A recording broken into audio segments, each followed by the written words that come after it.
day. We thank you for each one of us that are here and those that aren't here. Lord, we just ask that you be with each one of us and that you be with us at this meeting today as we conduct the business of this church.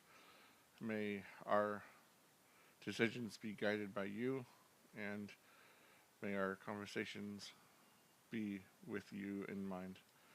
We ask these things in your most precious heavenly name. Amen. So I was reading through to this morning, and I was doing a Bible verse to open up with, and if I can get to it now. As I said, technology is a blessing and a curse. So I was going to go off of Deuteronomy 31, 6 through 8. Be strong and of good courage. Do not fear, nor be afraid of them. For the Lord your God, he is the one who goes with you. He will not leave you nor forsake you. Then Moses called Joshua and said to him in the sight of all Israel, be strong and of good courage, for you must go with this people to the land which the Lord has sworn to their fathers to give them, and you shall cause them to inherit it. And the Lord, he is the one who goes before you. He will be with you. He will not leave you nor forsake you. Do not fear nor be dismayed. What was that scripture again? Deuteronomy 31, 6 through 8. It was based off of passing the torch, our theme for this year. This is where Moses passes the torch to Joshua. Is the reasoning behind the scripture that I chose for today. So we are going to call for the name of the vote of people that have registered. Our committee this year for registration is Tom Kendrick and David Moore.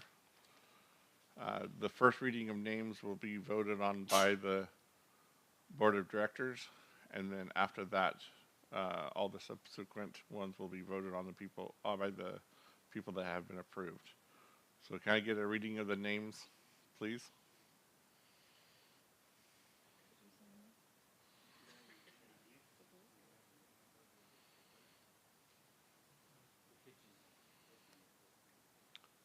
Tom, can I get a reading of the names?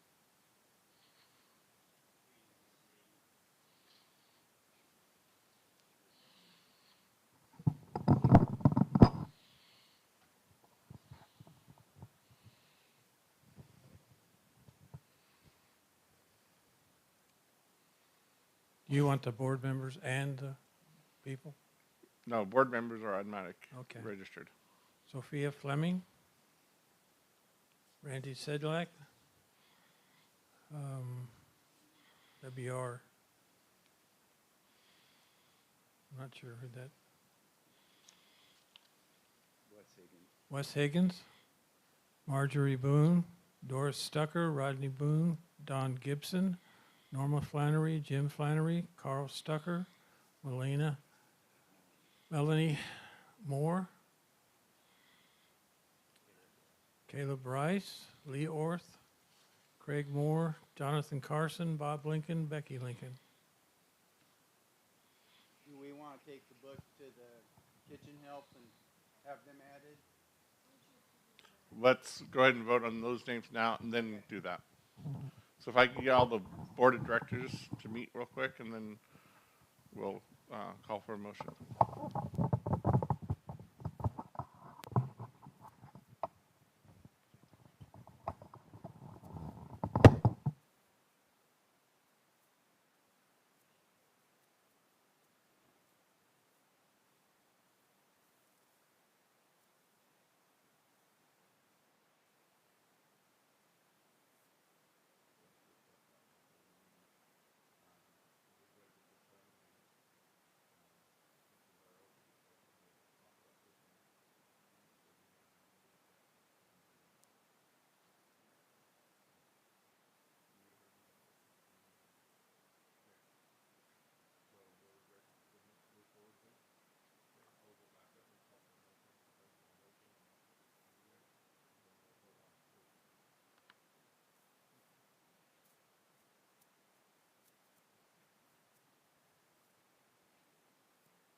So after discussing with the board, I would I would accept a motion to approve the names as read.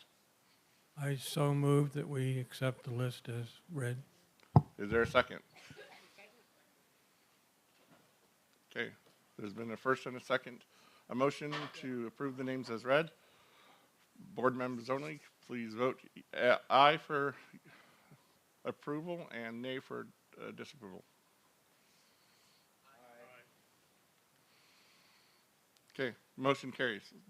We now have a quorum. So if someone would please take the book next door to the kitchen and to the classes. Okay. We'll go into our committee reports. I will give a brief. Approval of the minutes. Yeah, we could do that. I was going off of what the bylaws in that order. So. Oh, I was called. Agenda.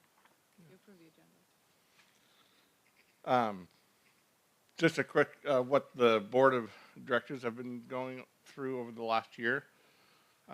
We meet once a month, and most of the time what we do is we go through the committee reports, all the different reports from like the licensing and credentials, the ministerial council, the youth, camp meeting, the board of education for Maranatha College, and discuss what's been going on with all the different organizations and the Daughters of the King at times.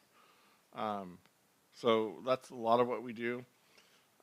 We have worked on several things, just to highlight a few. The Chepkosium Church in Kenya, they opened up 2 new churches this year, and we helped with some of the funding to help start those 2 churches up. So we've been working with them. We also worked with Bassi, Raymond Soy, Ambrose, and Leonidas, which are 4. They're in Rwanda, Kenya, and Nigeria. Different pastors from those 3 areas. We actually paid for the data so that they could actually watch camp meeting this year and actually attend the ministerial council meeting on the 4th of July. So we're trying to be able to be out there and help our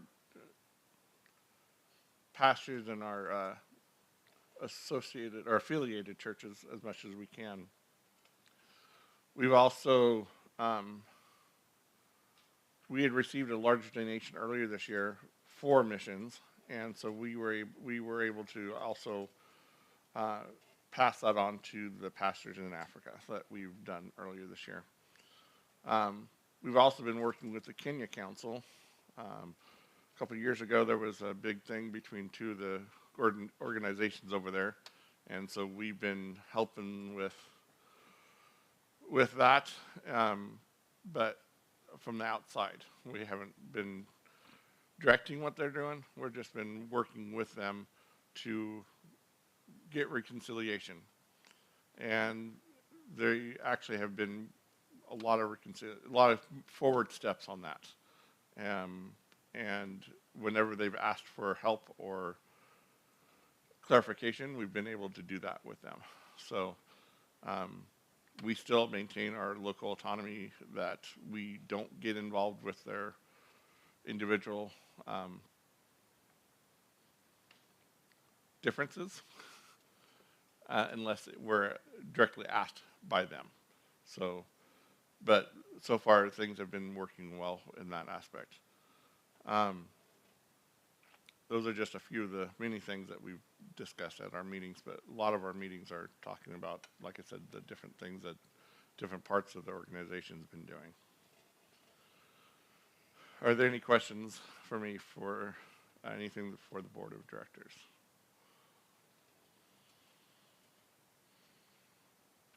If not, let's move into the reading of the minutes from last year, please. And you'll find that in your packet that you guys picked up.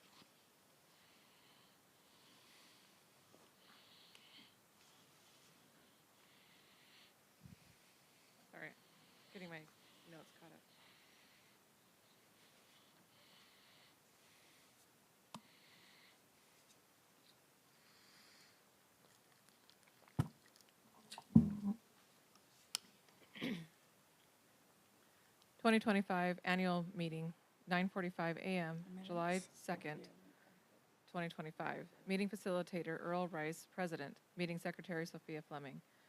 1. Call to order by the President. Reading of the names. Oh, I am reading the agenda. How about if I read the annual business meetings? Sorry about that. Unofficial 2024 annual meeting minutes, July 3rd, 2024. Meeting facilitator Earl Rice, President. Meeting secretary Sophia Fleming. Session 1, call to order by President at 10:03 a.m. Mountain Daylight Time with prayer by Earl Rice. Reading of the names of the registry, 38 names on the registry at 10:11 a.m. Board of Directors voted to accept all the names. Approval of the minutes. Minutes read by Sophia Fleming. Motion second and carried to approve minutes as read. Reading of committee reports. Daughters of the King report, Linda Palmer, President. The DOK Board has been meeting regularly via Zoom. They are currently supporting Josco with internet expenses. He has been using the internet for translating study materials, helped with purchasing grass seed, kitchen shelves, and Rwanda internet expenses for translating. Zoom was used in 2023 to broadcast the DOK annual meeting. This was greatly appreciated and will be done again this year. DOK has continued to have articles in the Axe magazine. Many of these have been submitted by DOK members. The DOK will wait to see what bylaw changes the board makes regarding staggering their officers before they decide about changing the bylaws regarding the DOK. B. Ministerial Council report by Steve Boone, President. The Ministerial Council has had 11 board meetings, 4 new quarterlies contributed by Shiloh Church of God in Hyattsville, Maryland, were reviewed, edited, approved, and distributed. These were reviewed and edited by the Publications Committee, and approved by the Ministerial Board. A 5-quarter series on the life of Jesus will be the next quarterly series. Tracks are also being reviewed. They also organized and held 3 quarterly study sessions. During the July 4th annual meeting, the President, Vice President, and Secretary will be elected for staggering terms, and plans will be made for the upcoming year. These plans will include additional quarterly study sessions. License and Credentials Committee report, Jonathan Carson, Chairman. Met 10 times, reviewed and recommended 1 new organizational affiliation application, 3 licensed ministers invited to move to credentialed status. The application for affiliation for Church of God Seventh-day in Sao Jose do Rio Petro was approved. The certificate was presented to Samuel Marks by Earl Rice. The LNC committee responded to numerous individual inquiries to the GC, commenced review of current ministerial licensing application with view to revise to better reflect GC's fundamental beliefs, ensure relevance, and improve due diligence. Future plans are to continue as before with vetting and approving applications, pursuing documentation of existing affiliated churches and regional councils, continuing with application, update, and other tasks as assigned. Youth report, Solomon Archer, Chairman. The past year, the youth have been meeting online monthly. The youth camp was planned for the YWAM in Cascade, but was canceled due to lack of attendance. The youth outing for this year was Tuesday. They went to the park and to Rollerdrome. They also had their meeting and elected their new board. Maranatha College, Earl Rice, Chair, and Byron Sanchez, Vice Chair. Earl gave an introduction to how the Maranatha College was reestablished and an overview of the plan for the future. Byron gave a report on the committee and the viability of online teaching and the use of the Moodle platform that the council will be using. Sophia added details regarding Moodle and some of the subject matter that will encompass material for the foundation study on which the Ministerial Council has been working. She also explained some of the tentative structure for the student certificates and possible pastoral mentorship. Both Byron and Sophia indicated that additional staffing and/or volunteers would be very helpful. Treasurer's report, Sophia, treasurer, motion second and carried to approve the financials as presented. Sophia shared how some of the funding was used and the current and future funding issues. Facilities Subcommittee report, Earl Rice, chairman. Continued rental from Ambassador Bible Fellowship, ABF. Monte Sion Centro de Restauración and Iglesia La Santa Sion, as well as individual events. Major repairs have been made to the irrigation supply. Additional upgrades have been made to the multipurpose building and the publishing house through the partnership with ABF. This included ductless splits in the upstairs of the multipurpose building, both floors of the publishing house.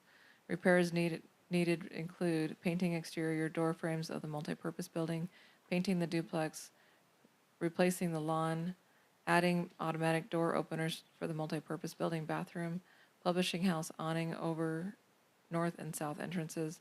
Hackler Productions has also been using the tabernacle for staging sound equipment for churches and other Christian events. Headquarter report, Sophia Fleming, Administrator.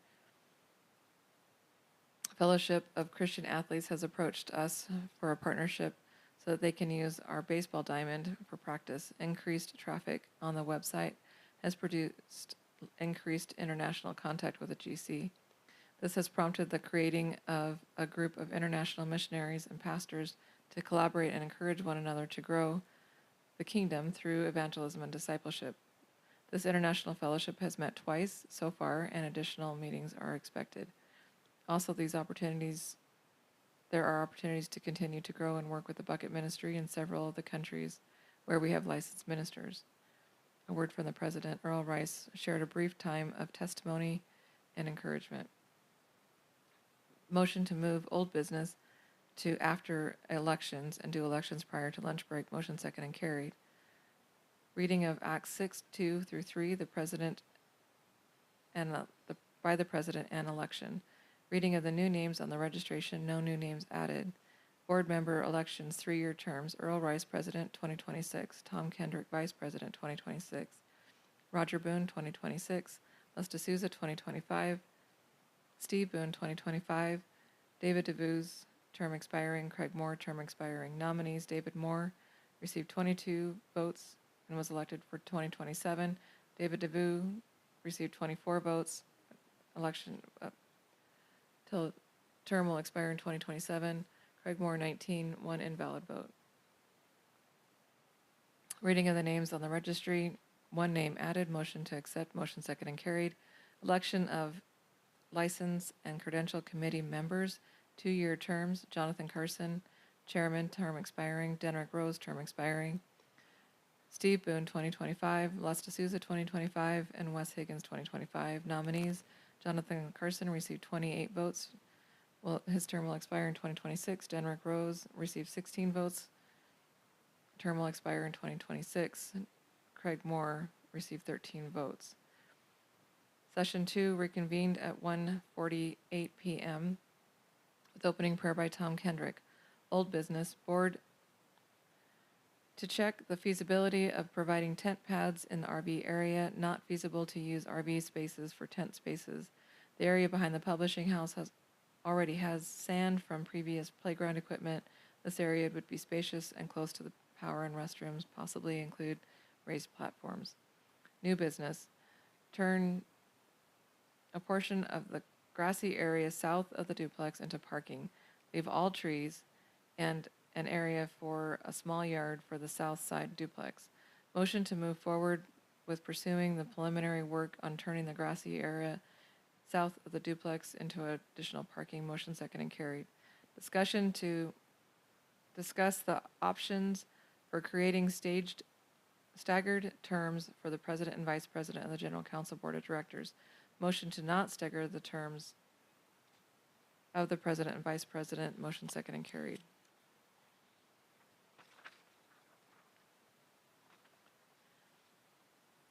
Suggestion was made to provide minutes of the annual meeting in the May-June issue of the Axe magazine and have them available at the beginning of camp meeting so that they can be read prior to the meeting instead of during the business meeting. Is it possible to get RV spots better internet connection? Camp meeting 2025, motion to accept June 30th through July 5th as the 2025 camp meeting dates. Motion second and carried. Motion to accept Wednesday, July 2nd at 9:45. That should say for the annual business meeting. Motion second and carried. Adjournment, motion to adjourn. Motion second and carried. Closing prayer by Jonathan Carson at 2:25 p.m. Are there any questions on the minutes? If not, I would entertain a motion to approve. Is there a second? All of those in favor, say aye. Those opposed, say nay. Okay, motion carries.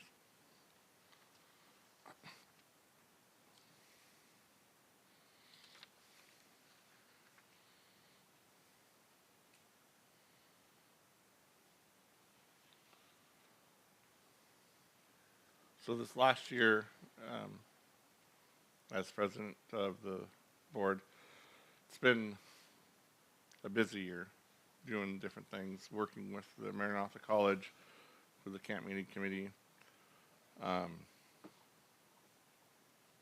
and working with the facilities. It's been an honor to do the work that I've been able to do. At times, I wish I had more time on my hands. Recently, I've had more time on my hands to be able to do more things, but it's been an honor to be able to do what I can do. It's also an honor to have you guys there for your support. Working with the youth has been good. It's been fun.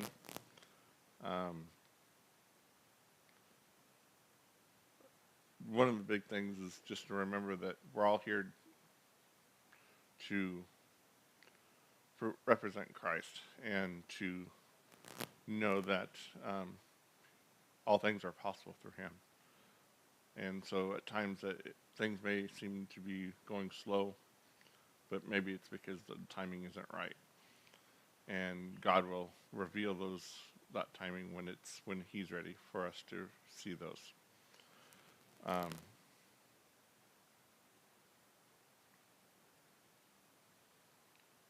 I just want to encourage everyone to continue the work that you guys do. If it wasn't for you guys, we wouldn't be able to do what we are able to do.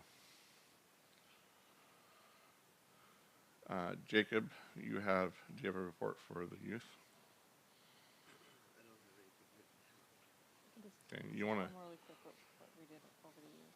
Yeah, you want to just give a quick report of what you guys have done? There's a mic right here we can get you.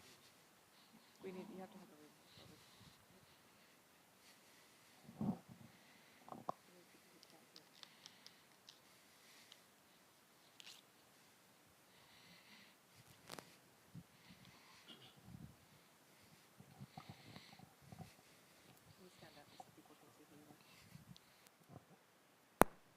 Right. So over this past year, the youth have been doing our thing. We've been trying to organize the events for camp meeting. We got Bogus Basin, which is good. We didn't manage to get youth camp underway. We had 2 kids coming total to it, and so we just scrapped that.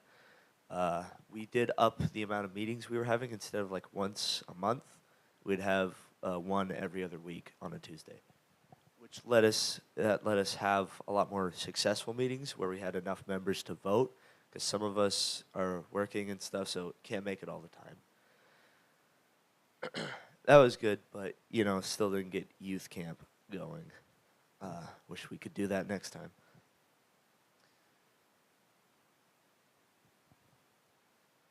We heard that someone else volunteered to do for dishes, so we volunteered to do tables, or it was suggested to us that we do tables.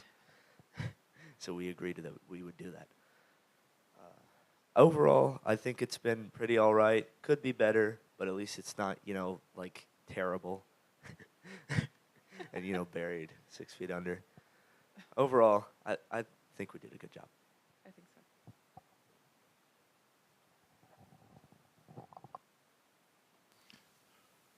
Thank you, Jacob.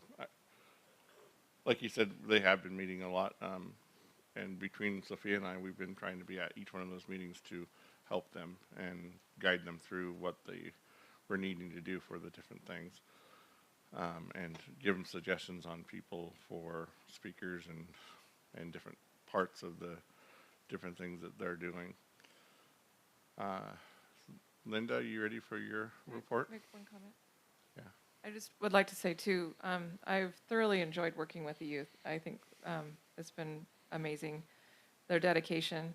And I would also mention, one of the reasons why they had such a low attendance is because there was another major camp that was scheduled at the same time as their camp. So I think had they not been literally overlapping dates, that they probably would have had a higher turnout. And so that's something that we'll try to take into account, or let them take into account, or just discuss with them next year about dates and just seeing what's going on with other camps, so that we may not have the same issue that next year that we had this year.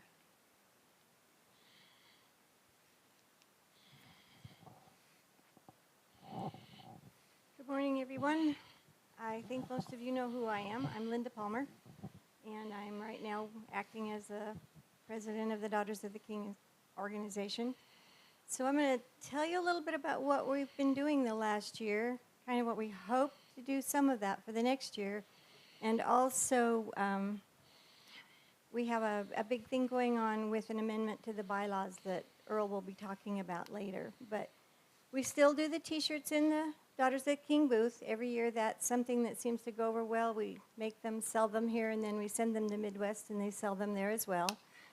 And this year we started a scholarship fund for youth to be able to apply for that and go to youth camps, or possibly on a mission trip if that's something they want.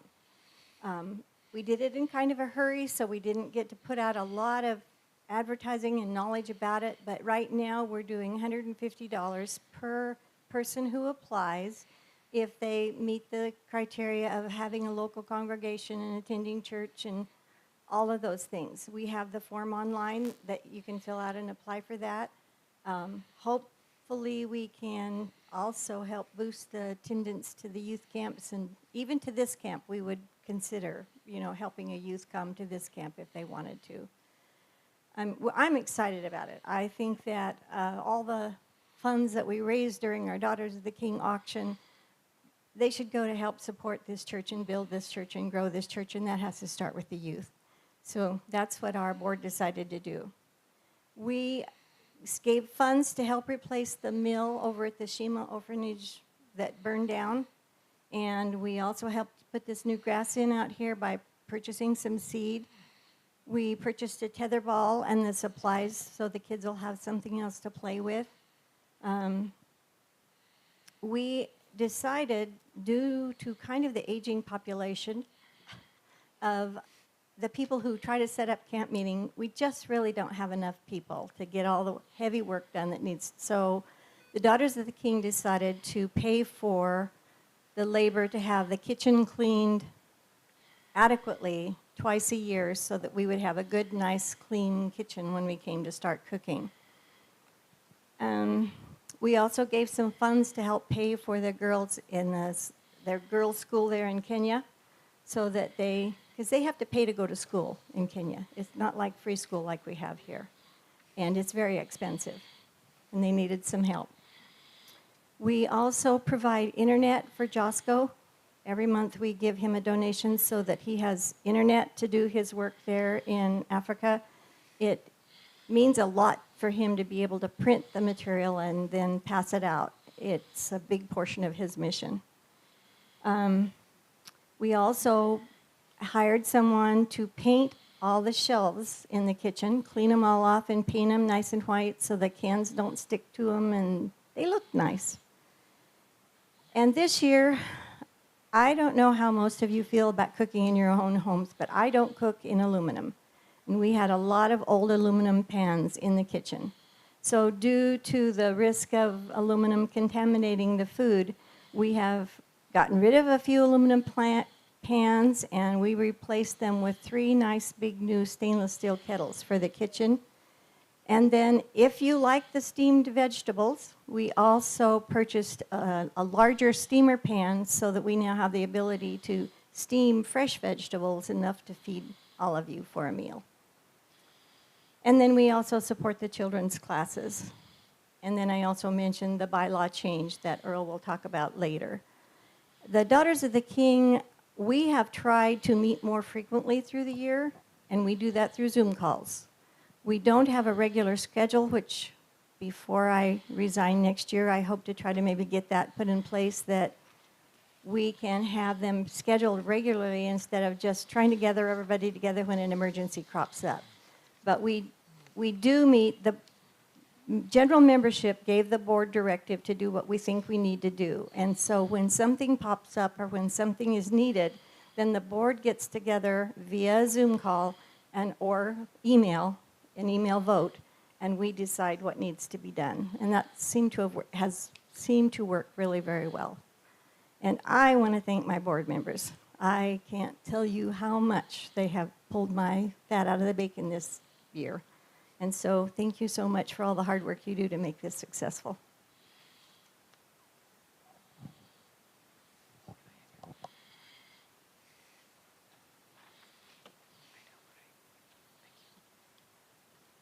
Thanks, Linda. Steve, you have a ministerial council? No. Okay. Actually, It'd be Tom. Tom is here.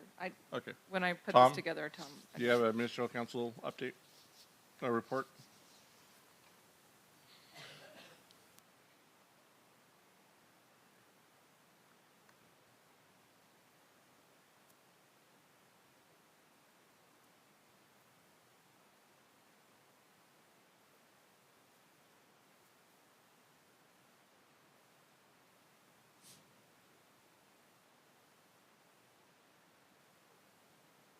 It's in the podium.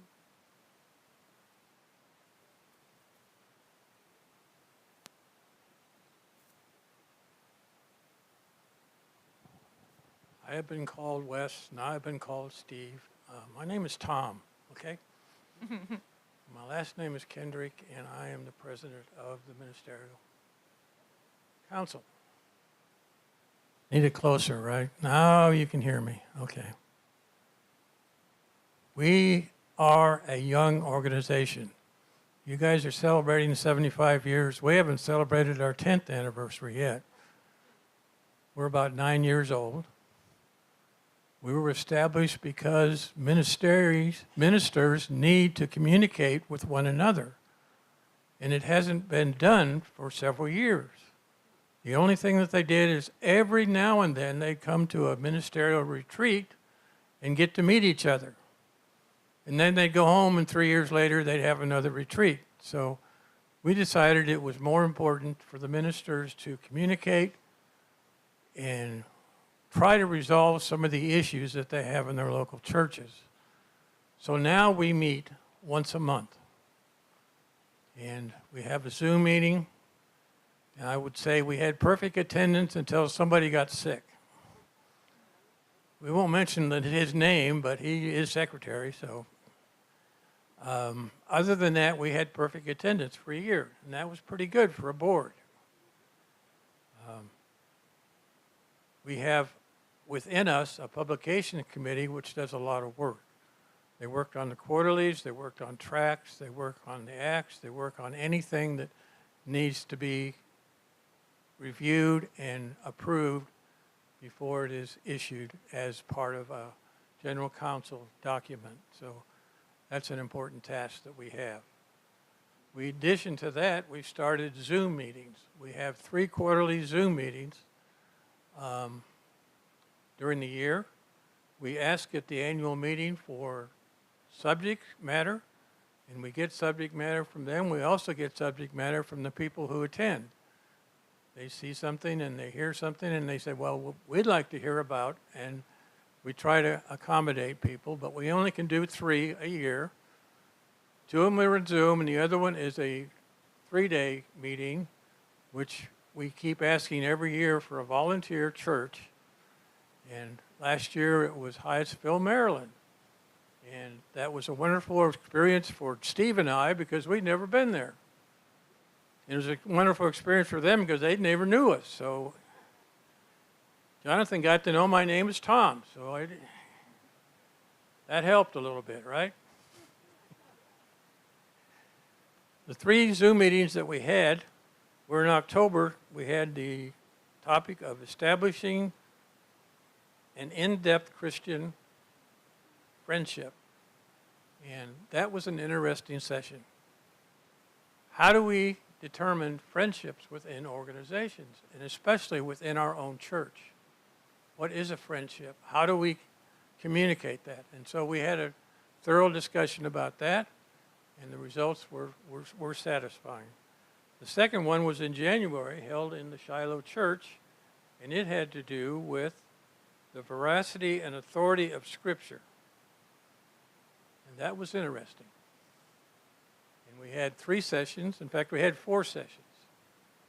And good attendance at the meeting as well as over the internet. And the third session that we had is one about exploring the fruits of the Spirit. That was something that a lot of us wanted to further and determine why do we have to know about the fruits of the Spirit. And we got a lot of interesting discussions there.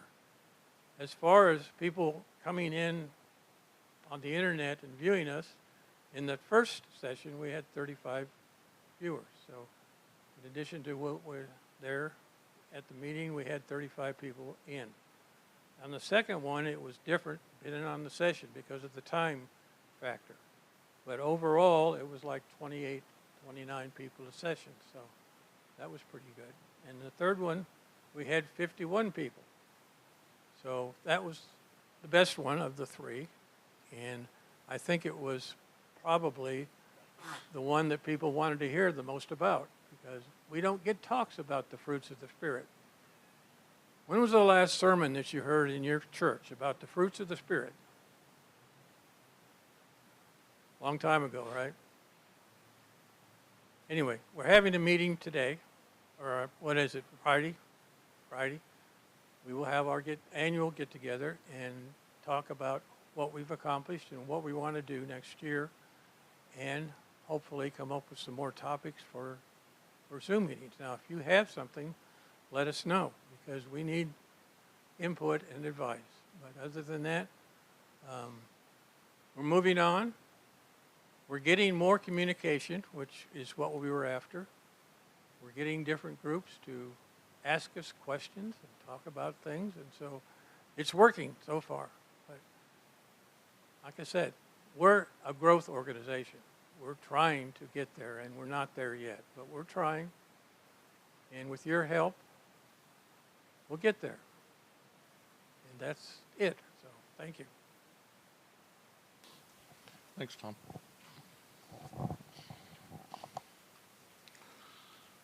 Jonathan, do you have a LNC license and credentials report?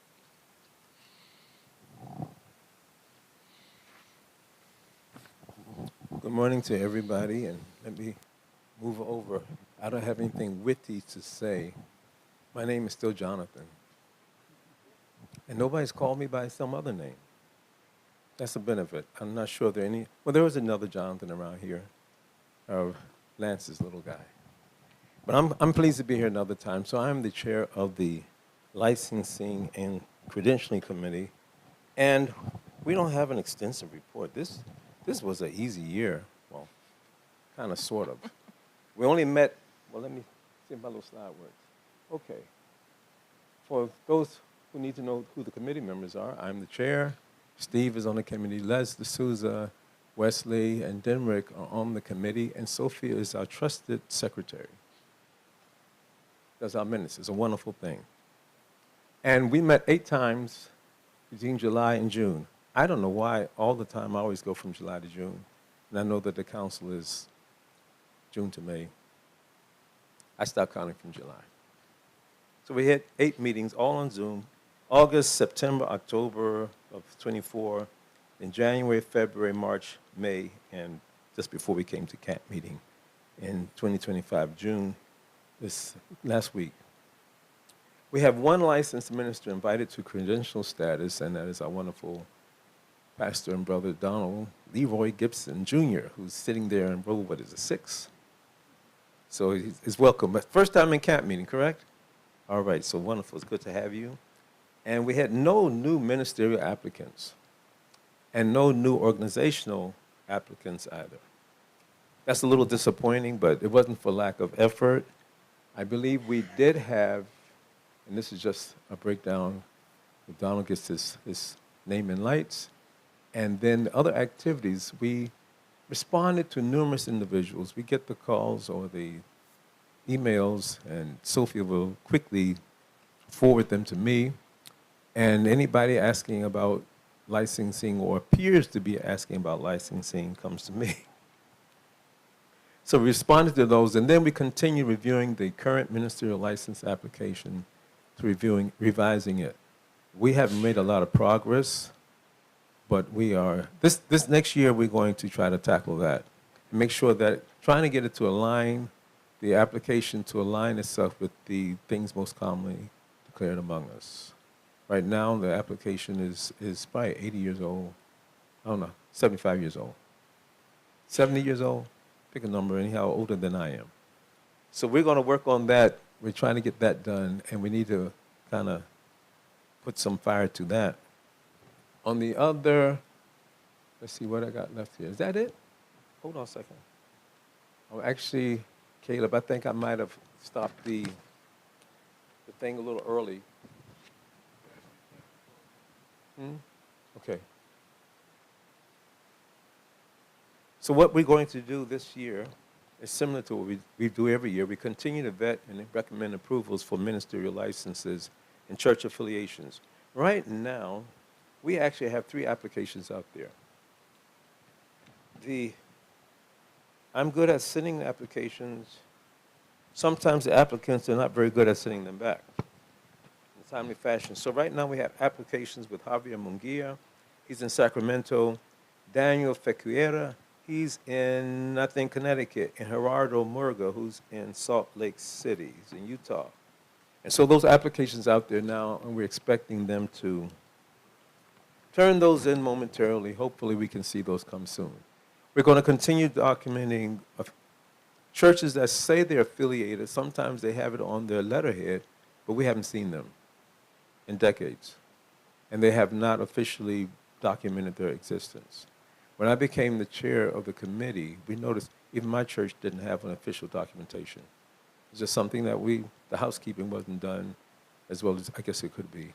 And there's churches, I know churches who have some notion in their head that they're connected with the general council.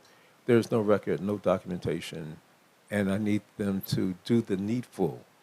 And here's the challenge we do have. They look at the application with 40 questions. Some are very valid, others may not be. And I guess they have a brain fog or something, and it's just too much work to answer those questions on doctrine. But that's our only way of understanding where the people are. And there's a couple of people have written books. Others, they just write yes, no, and 2 phrases or 3 words or something. And I try to tell the applicants that I personally have contact with to write as much as you feel led. Put some scripture references to it. Because we don't just want you talking off the top of your head. We need to be able to tie it to scripture. And so, like I said, there's a couple people who have written books, and others, they're getting better. So I try to emphasize when I send out the application to get them to do the due diligence. We now have it on digitally, on files, Word files. And so with the box, you can write as long as you can fill up the whole page. Whereas before we had the old school 1970 version, you had to try to squeeze in the writing on a piece of paper or attach something to it. They can now type on their Word program and fill it in. And so I try to encourage people to do their very best. All right, what we're going to do also is we're discovering that we need to develop a better framework for vetting the applicants. Now it looks like we're going to have to do interviews, real interviews. And I don't know if background checks will go into that too, but we have to come with a better way to interview our candidates. And I'm not sure how that really plays out overseas either. Now that we can make Zoom calls and WhatsApp calls without any extra charges, we've been doing that. We do that to some degree as it is.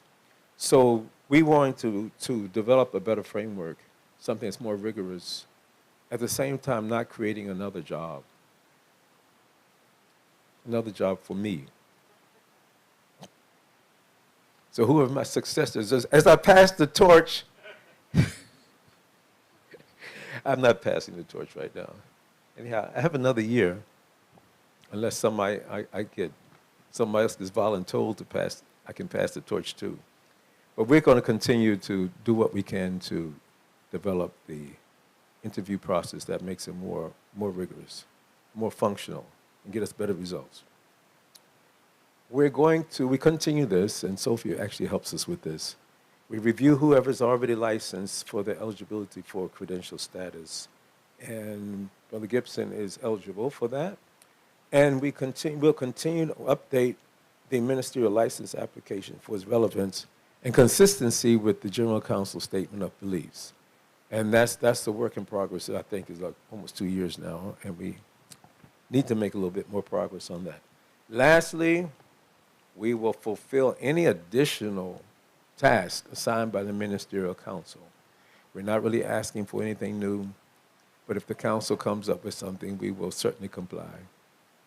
That's it, folks. Thanks, Jonathan. John?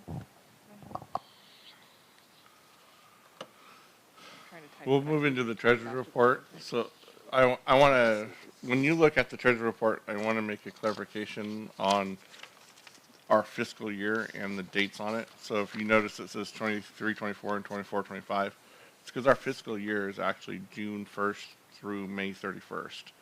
So we just came out of the 24, 25 fiscal year at the end of May. So right now we're currently in the 25, 26 fiscal year. So it'll show stuff. It came up in our meeting last night, so I just wanted to clarify the fundings on this and the fiscal years on what it meant. So Sophia, you want to present the financials? I'm sorry, trick I don't know about.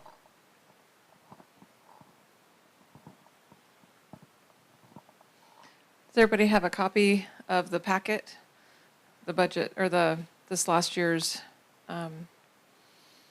fiscal? So because we're a nonprofit, I don't do a profit and loss statement. In place of that, I do a cash flow comparison. So the cash flow comparison shows you what monies we had come in and where the monies went out. So it's the equivalent of a profit and loss statement. And then the balance sheet comparisons has the end of fiscal year 24, 25, and the fiscal year ending in 23, 24. And then just the variance. And then as of Sunday, what our balances were.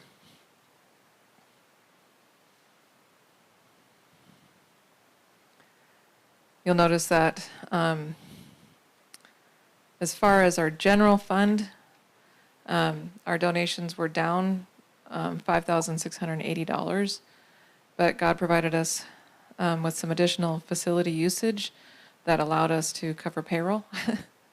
So we had about $7,500 in additional rent this last year.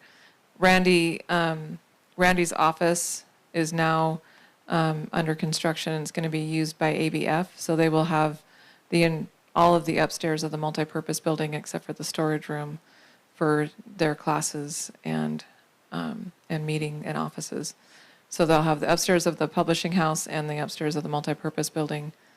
With the exception of Campmeeting, the main classroom upstairs in the multipurpose building and one of the smaller classrooms is available to the youth for having their classes and breakout sessions. So that's still for that time.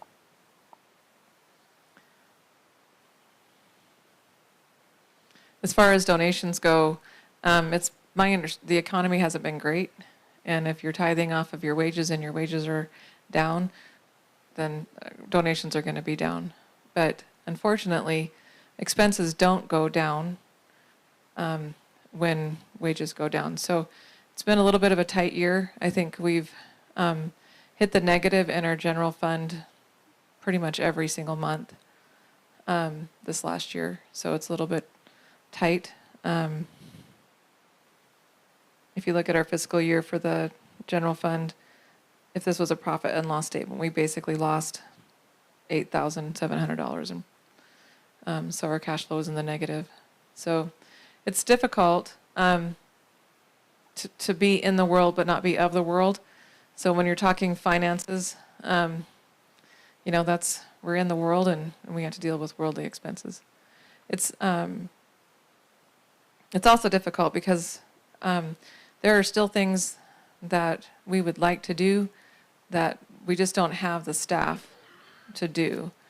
So, and we're all currently part-time employees. So Cheryl's at 35 hours, I'm at 27 hours. We pulled 8 of my hours and gave them to Earl so he could help with some of the facilities management and things when my dad was on hospice. And so we've just left him with those 8 hours so that he could still do some of the facilities work that needs to be done. And then Randy, I think, is at 20 hours or 15 hours. So we don't have any full-time employees on staff, and none of our committee members or board members are paid staff either. So that's all volunteer time. And I can tell you that as the organization continues to grow, we're going to need to have more hours available to work. And it's not realistic to hope that everybody can volunteer their time.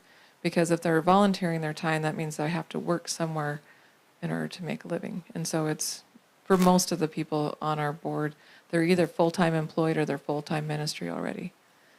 So I would say for all of the work that the general counsel does, for our wages, total payroll to be $77,000 divided by 5 employees, it's not too bad. That $77,000 includes all of the wages, all of the payroll taxes, all the Social Security, and the software to do payroll for us. So that's all lumped together in one amount. So again, that's pretty low for the market, shall we say. Does anybody have any questions on the financials? We've been really blessed on the donations for missions, and that's been a blessing that we've been able to kind of help navigate those funds. We have a church that just sent another $1,000 donation for us to help our pastors in Africa. And so that's a huge part. Our missions budget is based on donations that come through, and then also we set aside 10% of any of the rent that we get on the facility. If somebody rents the multipurpose building, for their services, or they rent the offices, 10% of all of that goes directly to missions. And then this last year we rented out the Tabernacle to Hackler Productions, and so all of that was also used for, and we used it, they didn't use it, we can't use this building for what we use it for Campmeeting, but we did use it, they used it for storage and staging, and so they rented from us for that, and so that was staging their equipment for the events that their ministry does. So that helped cover some of our expenses as well. We also do the 10% for repairs. In addition to the 10% that we take out of the top to go to tithe as an organization, we also take 10% of those rents and we put it into a repair fund that helps cover some of our larger expenses. So if an expense comes through for repairs and maintenance that's over $100 or more, we generally tap into that repair fund for those kind of expenses.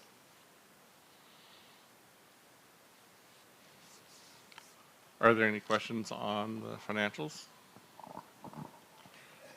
If not, yep, Tom? They're under foreign exchange postage. It dropped to zero, and that's shown as an expenditure, but wasn't it a transfer?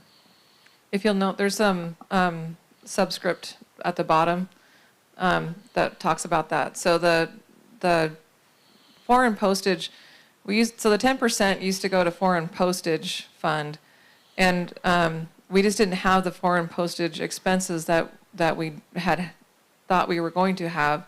So the board of directors moved, I think in 2023, 2024, to move the foreign postage funds into the general missions funds. And so when we pay postage for the Acts magazine or for sending books or anything overseas, we just take that directly out of the missions fund instead of having to do the extra transfer of the money into the general fund to cover those expenses. So at the bottom, there's notes that foreign postage fund and the missions general fund were consolidated. The CD expired and was reopened, and the foreign postage is paid directly from the missions general fund. So those are the notes at the bottom of the page to kind of explain some of the unusual fluctuations. So how did $13,000 become less than that on the donation side if it all went into the mission fund? Sorry, I was on the wrong page.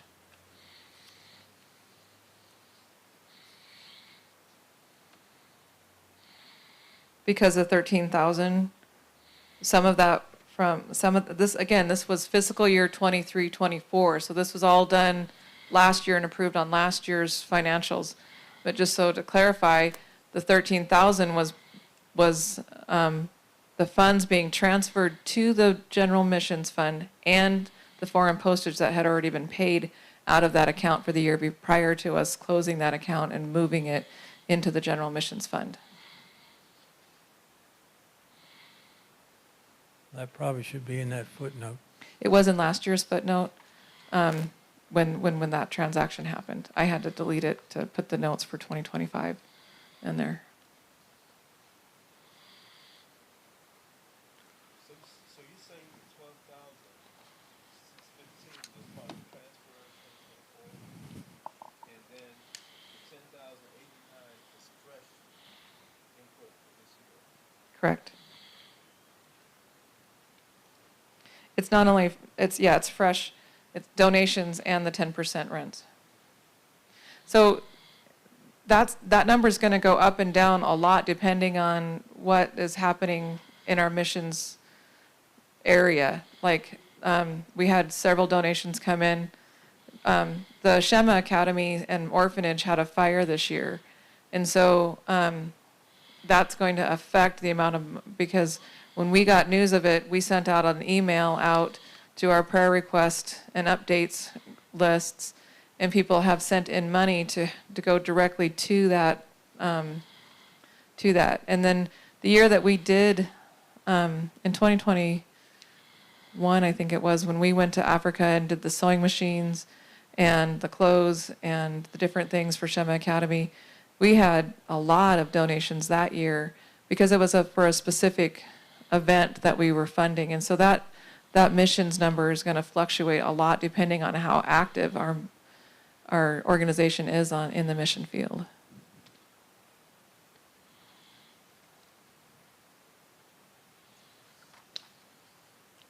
Are there any other questions? I saw someone's hand up over here. Rodney.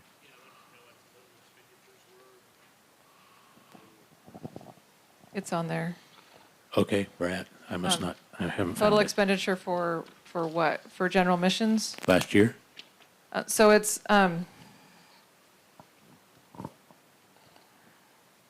each, I, the way it's broken up on the cash flow is per fund. So each fund has its own mini income statement, if you will. So the total expenditures for the general fund, for example, was $125,198.61. The total funds that came into the general fund was $16,496. Oh, I must be missing a page. I don't have that one. It's on the back side.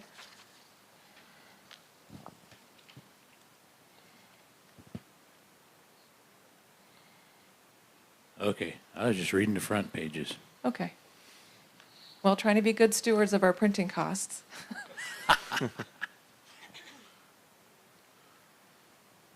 Are there any other questions? Any more discussion? Where do we stand to date on the camp meeting? I don't know. I don't have those numbers at this minute. If Cheryl is watching the live feed, she might be able to get us some current numbers, and I can give you a report later on as far as where we are. But we did get $1,500 in donations just in the last 48 hours. And then we have had almost $600 in nightly donations. So I do know those numbers, but I'm not exactly sure as far as where we are on how much we've spent on food and things.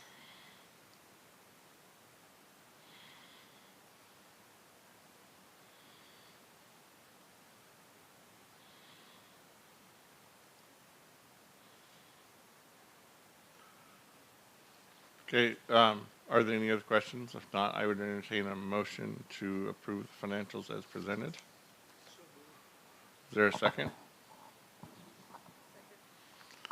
So move and second to approve the minutes of the financials as presented. All those in favor say aye. Those opposed say nay. Okay, motion carries. And Tom, we'll get those numbers as soon as we can, and we'll update everyone on that.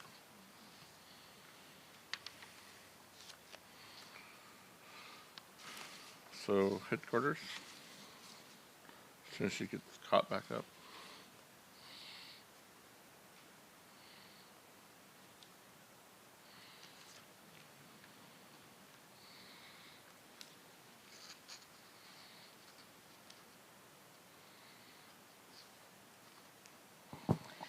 So every year we have these little surveys at the back of the room, and everybody can fill them out and share comments. And one of them was that some of the reports are rambling and the business meeting is too long.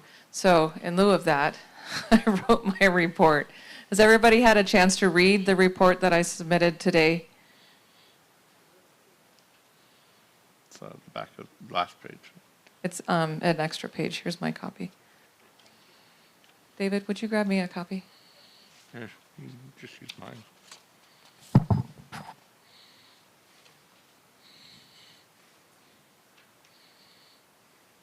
Does anybody else need a copy of the headquarters report?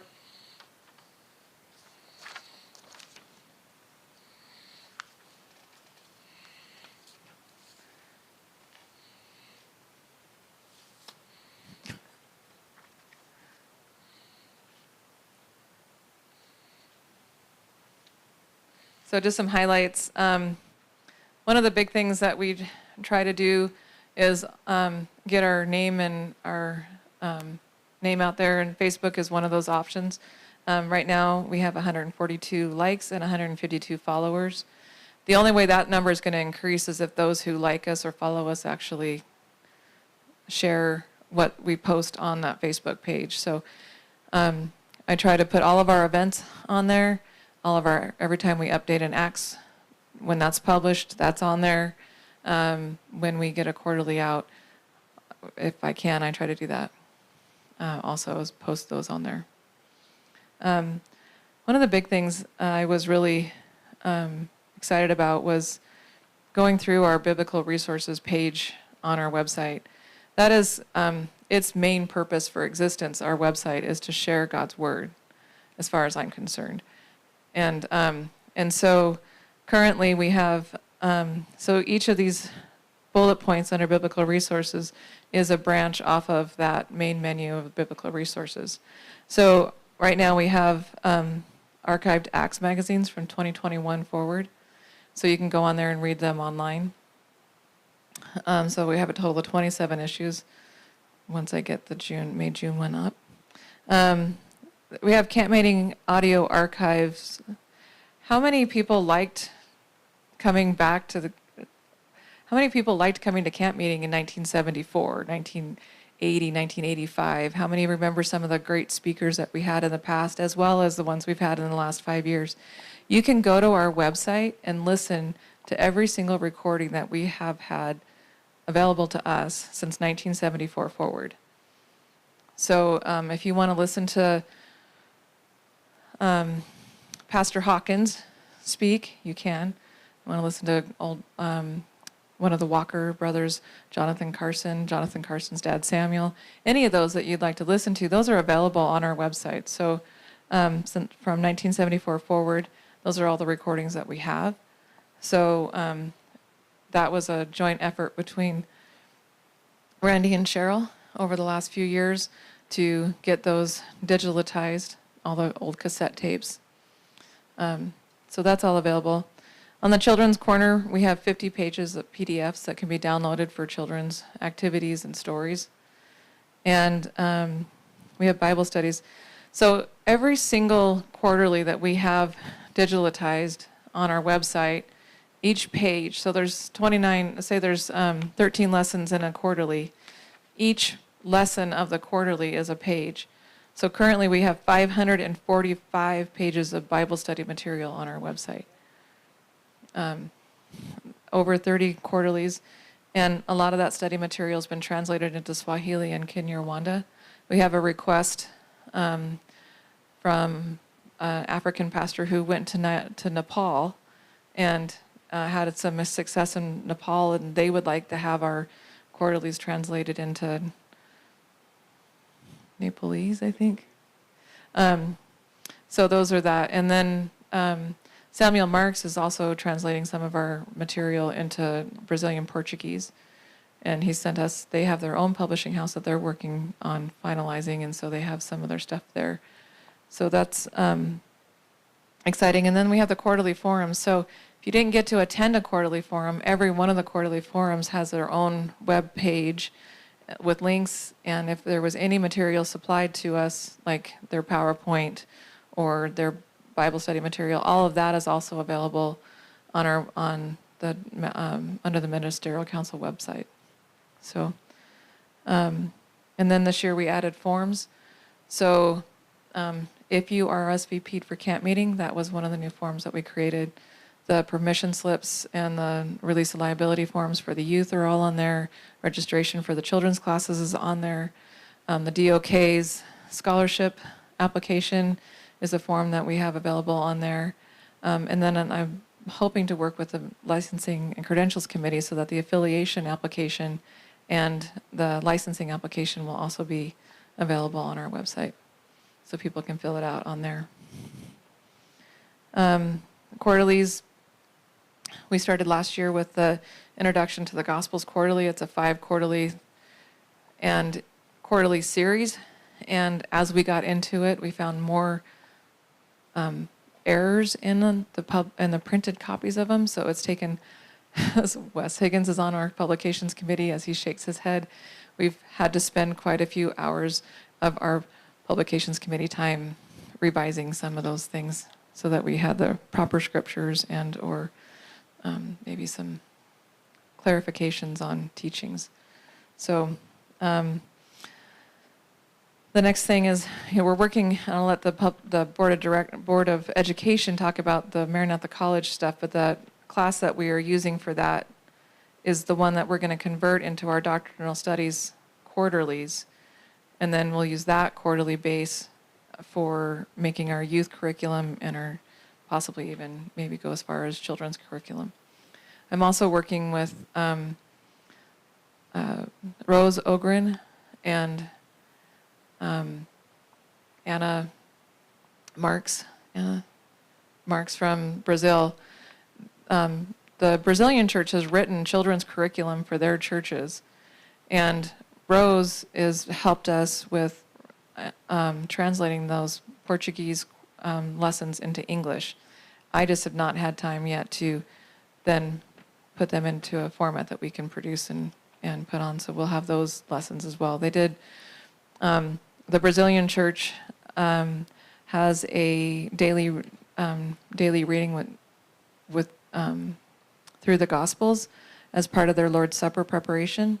And so, as also with part of that, they wrote a curriculum to go with those daily readings, so the weekly Sabbath services. So that was, they just got all of that translated. This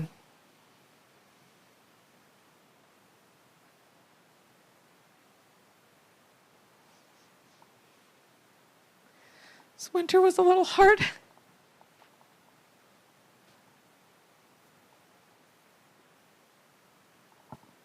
Sorry.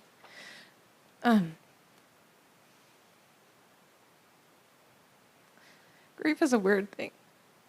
Sometimes it just hits you. You don't expect it. My dad passed away in January. So December 10th, he was, they advised him to go on hospice, and on January 10th, he passed away. So I was very thankful to the general counsel for allowing me to work from home during that time so I could be there to help my parents through this time. I thought that in my inexperienced naivety, that I thought that once things moved on from there, that my life would be just easy peasy and I would get right back into the swing of things. But January is a little bit tougher than I thought it would be. And now we are in July and things are definitely catching up. We are making a lot more progress on the Maranatha College things and our website and things, but anyway, couldn't have helped my family without the support of this family. And so I just thank the board of directors and all the different committee members who prayed for our family and helped us through this time. One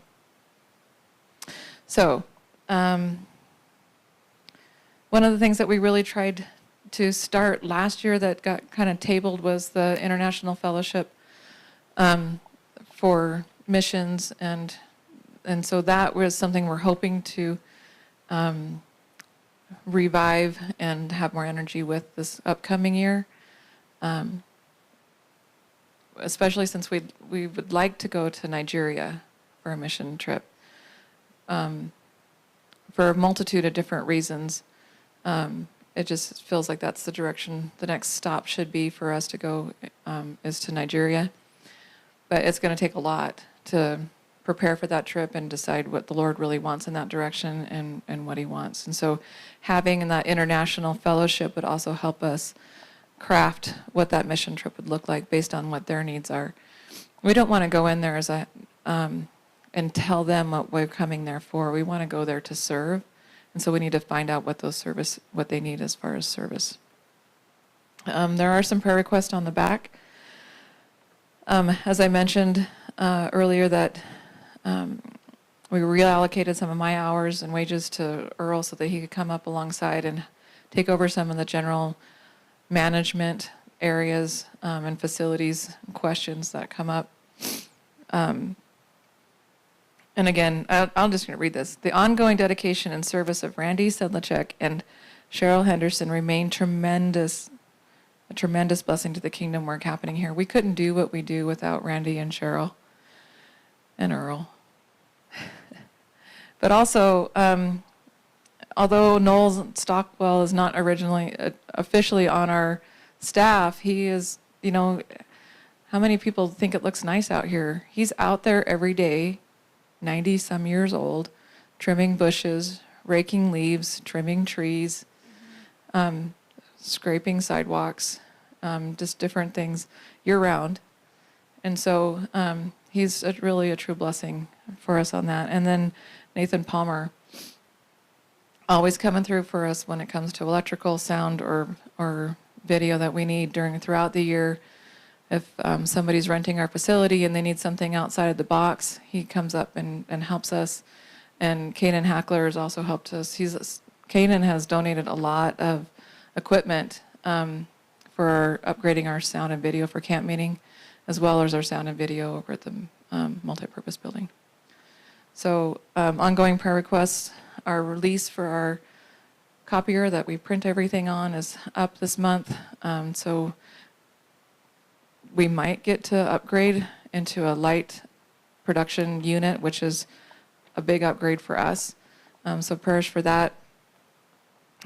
We need articles. We need, I think every year I come up here and ask the same thing. We need articles. We need Bible study material. We need tracts. If you have a sermon that the Lord put on your heart, convert that sermon notes into a document. We'll edit it for you and we can publish it either as a tract or as an article in the Acts magazine. So that's a big thing. There's a lot of direction that I really feel that the Lord wants us to do. There's a lot of things that we're barely getting done. An example that is something we'll talk about later today is the internet for the RV spaces. That's a big deal. It's something that was on our list last year, but we're so spread so thin with the availability and the volunteers that we have that it's hard to get to everything on every list. So we try to make sure that the tabernacle was clean. We tried to make sure the multipurpose building was ready, all those kind of things. And so some of the things that we wanted to get done didn't get done right when we expected them to get done. But everything's in God's timing. So we're just going to continue to work through those things. But if they're just really feel that it would be productive for us to do more with visiting churches, with spending time getting to know those pastors that are out there, getting to know those churches that are affiliated. How many churches do you think are affiliated with the General Council? Can anybody take a guess? How many churches, affiliated churches, do you think the General Council has?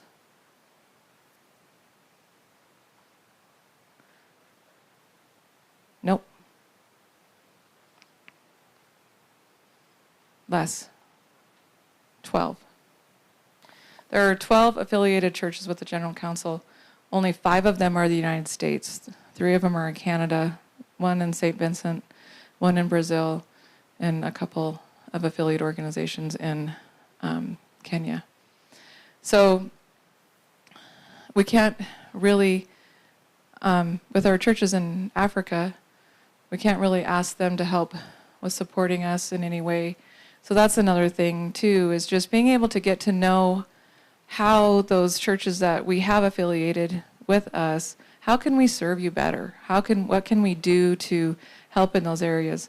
The problem with that is that travel takes time, and when we don't have the staffing to do what we need to, that we're getting the things done here.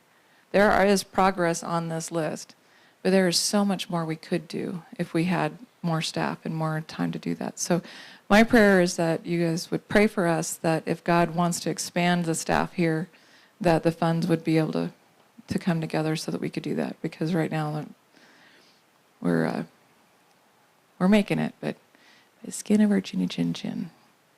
So does anybody have any questions for me? I rambled anyway.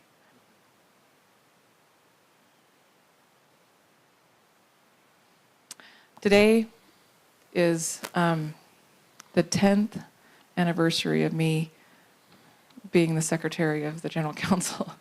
It was quite a shocker when I realized that. And again, I just thank you guys for the last 10 years of being able to serve. Thank you. Thank you, Sophia. Maranatha College, we've been working hard through this last year. We've had some bumps in the road. Like Sophia said, she had passing of her father. I lost my twin brother in December, so that slowed me down a lot. I spent a month up in Lewiston helping with all that stuff. So, um, however, Samuel Marks has been a godsend for us in the last 2 weeks. He's been able to do 5 of the lessons that he's already gotten back to us. We're actually almost finished with systematic theology.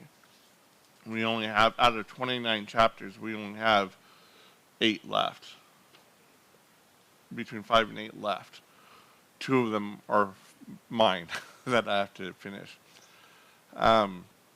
So we're looking at being able to go with systematic theology and having it out there very soon. And then we'll move into the next class that we want to get set up on there. Currently we have Steve and Byron, myself, and then Sophia is the Dean of Admissions. That's who's on the Maranatha Board of Education at this time. We've had, it's time for us to put some more people on there and see what we can do about promoting it more. We haven't really been promoting it a lot because we wanted to make sure we had systematic theology on there and ready so that people can actually sign up and do it. I know that the African churches are eagerly awaiting for us to be finished so that they can actually take it, so they can then have their certificate from us for their government. So, is there any questions on Maranatha College that you would have?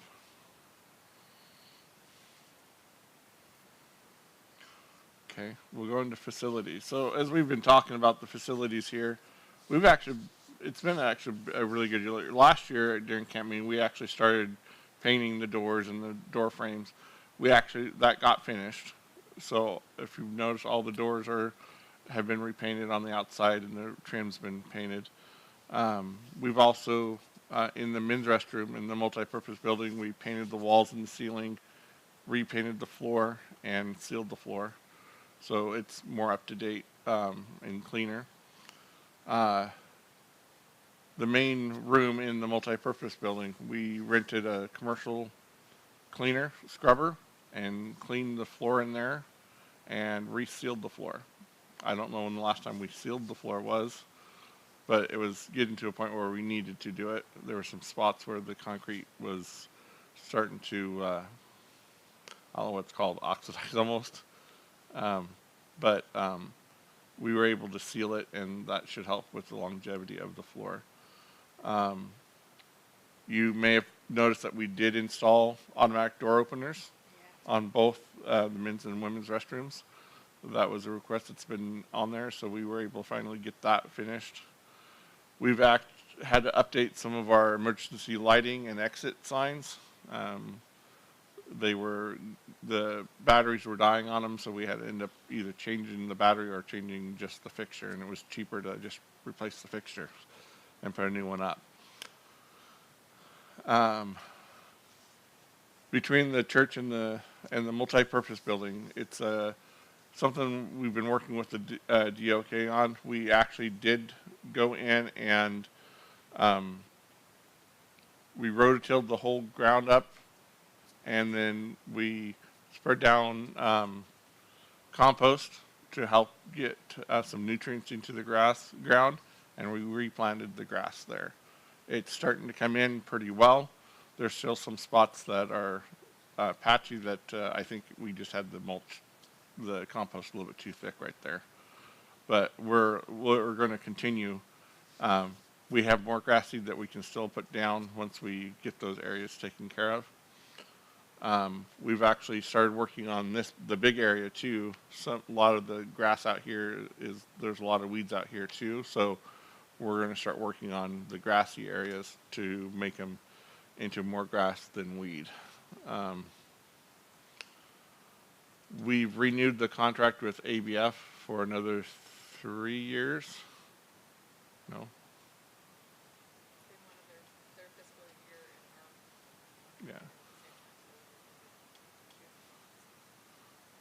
Okay, so we renegotiated the ABF contract. We actually raised their rates a little bit to try to go more in line with what's out there on the market, and we're still actually lower than what the market is. They've gone and looked at other places, and we're still at a better price than what they can get out there. But we've tried to stay competitive in there. And Santa Sion, who is they meet on Thursday nights and Sabbath afternoons. We renewed their contract. They were on a month-to-month at one point, and then they actually signed their contract to stay here for time as well. And then, of course, Hackler Productions, as well as All Saints, does some work, some storage here as well. Earlier this year, the DOK had called me and talked to me about a basketball court for the youth. And so I looked into some options for that. One of the spots was over by between the church and the multi-purpose building. The cost was about $25,000 to put in a concrete court, and it was about, I think it was $18,000 for an asphalt court. And we really didn't want asphalt over there because the sun is always on that side, so it would be extremely hot.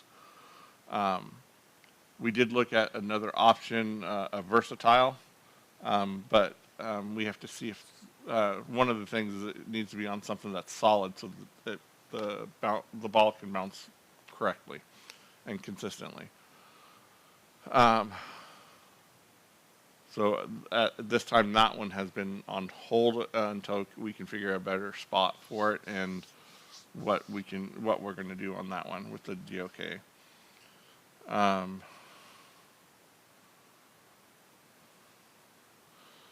On the south side of the multipurpose building, you guys have probably seen it, and I mentioned it the other night. We put in a flower bed, or we're working on putting in a flower bed. Unfortunately, we don't have plants in there yet. Although if someone would like to volunteer and to help me with that, I would love to have help with that one, because one, I'm not one of those people that can look at something and say, well, this plant would look good there, and what kind of plants we would like. I just know that it has to be direct sunlight and be somewhat drought tolerant. So if someone would like to help me with that, that would be awesome. If not, we'll work on getting something in there this week so we can at least have something in there to get it started. I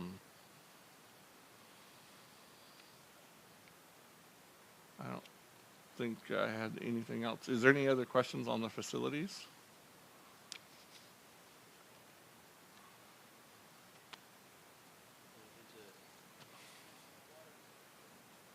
Oh, so last year we had to do some major work on a spot in the irrigation line that was toward the beginning of where our water comes in at. It kept collapsing and we weren't getting very much water, which is why last year, Campmeeting, the grass was pretty brown.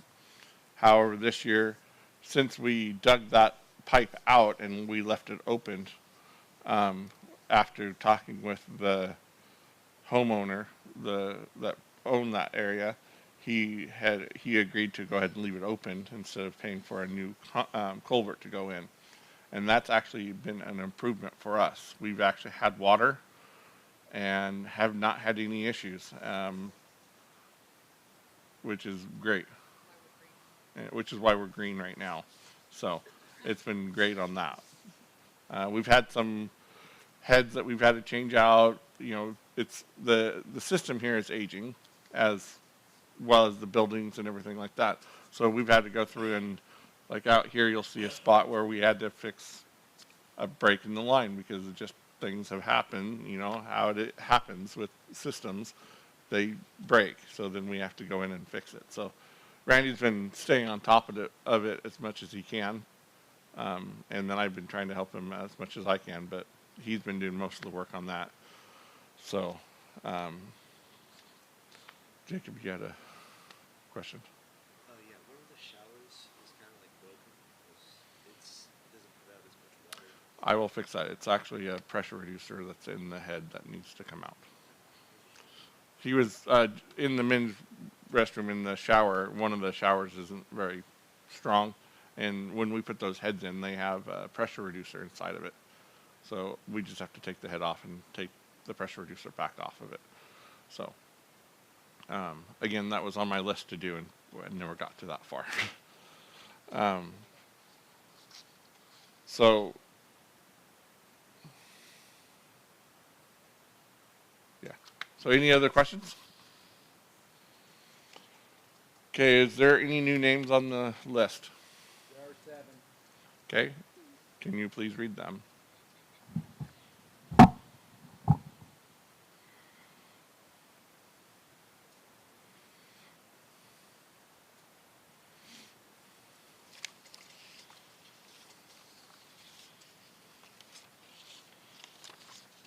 Vicki Moore, Linda Palmer, Amelia Kelly, Beth Siddons, Marilyn Sheldall, Joyce Boone, Linda Kendrick. Do I have a motion to approve those names? So moved. Is there a second? Second. All those in favor say aye. Aye. All those opposed say nay. Okay, motion carries. We'll move into elections. I'll start by reading Acts 6, 2 through 3. Then the 12 summoned the multitude of the disciples and said, "It is not desirable that we should leave the word of God and serve tables. Therefore, brethren, seek out from among you 7 men of good reputation, full of the Holy Spirit and wisdom, whom we may appoint over this business." Our first elections is for the board of directors. Currently, we have myself as president until 2026, Tom Kendrick as vice president until 2026, Roger Boone until 2026, David DeVue until 2027, and David Moore until 2027. Currently, we have Les D'Souza and Steve Boone, who are 2 positions that are available and up. So I would open the floor to nominations.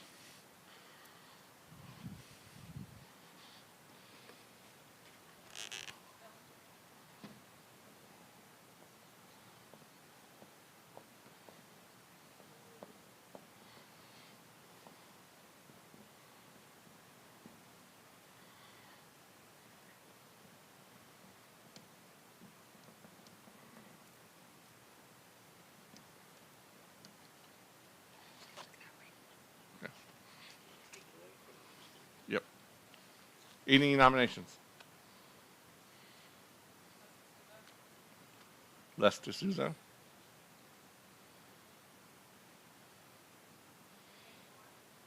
Craig Moore.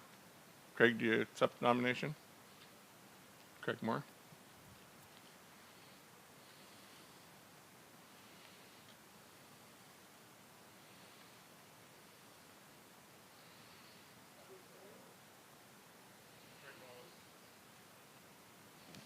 Greg Wallace.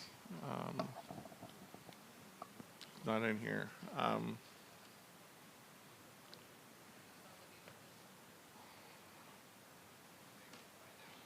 Yes, please.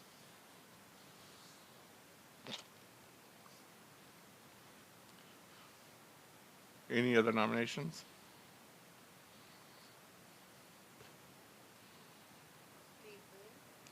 Steve Boone.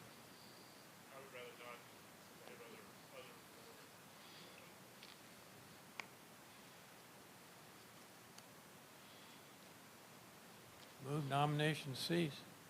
Is there a second? Second. So it's been moved and seconded to cease nominations. All those in favor say aye. Aye. Those opposed say nay. Correct. So,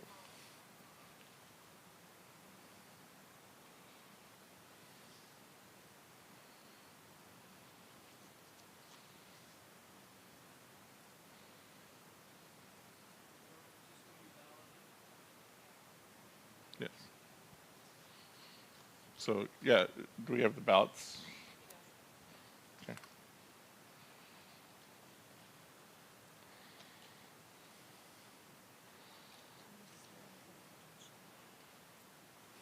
And do we have, we don't have our baskets. I don't know where our baskets are.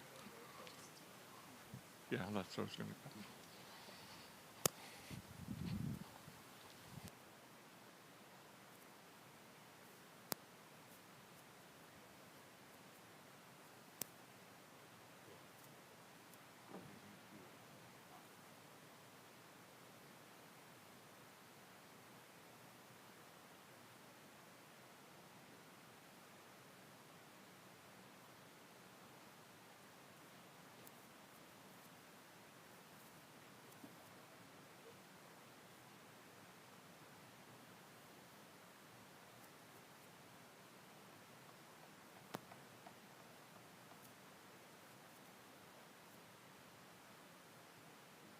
Okay, Greg Wallace declined the nomination.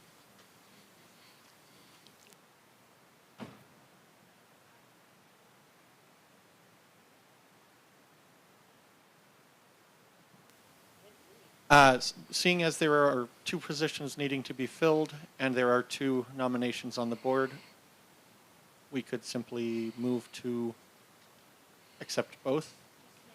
I just Or need a I make the motion. motion to accept the two nominees for the two opened positions. Is there a second? Okay. So there's a motion on the floor to approve the two names for the two positions on the board of directors. All those in favor say aye. Aye. Those opposed say nay. Okay, motion carries. So Lester Souza and Craig Moore will be on the board of directors until 2028. Okay. The next one is for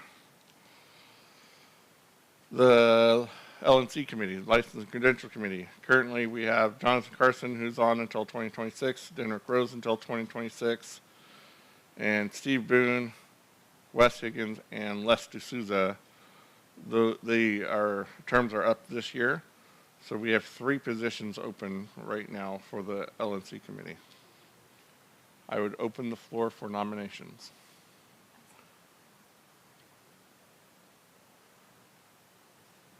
Yep. Steve Boone, do you accept the nomination? Yes.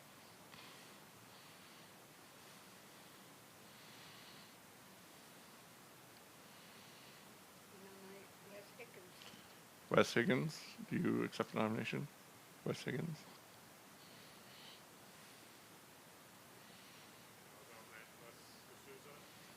Les D'Souza? Just let everyone know, we asked him last night at our board meeting when he was on the phone with us, so. Are there any other nominations?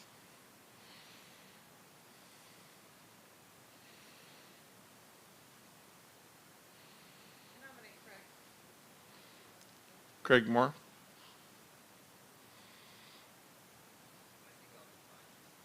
He declines at this time.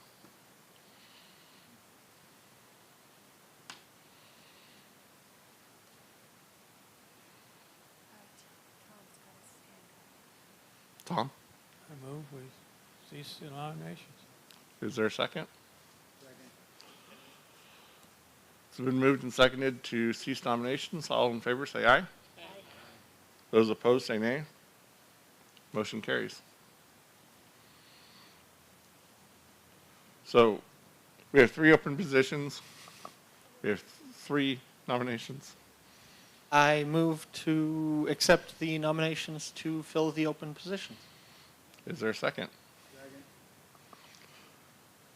So it's been moved and seconded to approve all three names for that were nominated for the three open positions. All in favor, say aye. Aye. Those opposed, say nay. Motion carries.